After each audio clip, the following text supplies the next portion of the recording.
idées, mais aux intentions malveillantes. Ces 11 malfrats présumés appartiennent à une bande de faux conducteurs de mototaxi qui agressaient et dépouillaient leurs victimes de leurs biens en exploitant la vindicte populaire. C'est ainsi qu'ils ont attaqué Mohamedou Moussa dans la zone d'Hawaï Escalier à Yaoundé.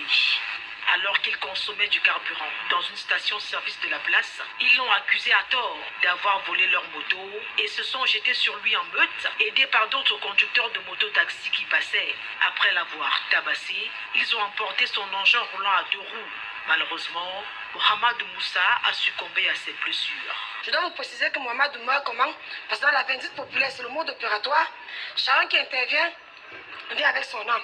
Sur la scène de crime, nous avons trouvé des parpaings, des morceaux de bois, des morceaux de latte, des morceaux de fer et même du sang. De l'autopsie faite par le médecin légiste, il s'avérait que Mohamedou a eu le crâne fracassé. Mohamedou a reçu des coups de poignard.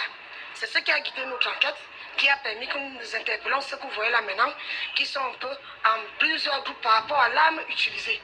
Certains ont utilisé dans ces boudins, d'autres ont utilisé le poignard.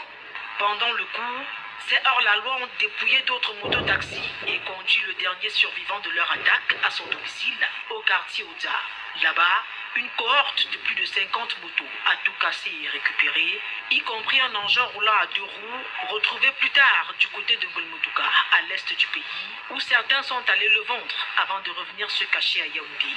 La police appelle les populations à ne plus se rendre justice elles-mêmes, mais à contacter les services compétents en cas d'infraction pour épargner les innocents.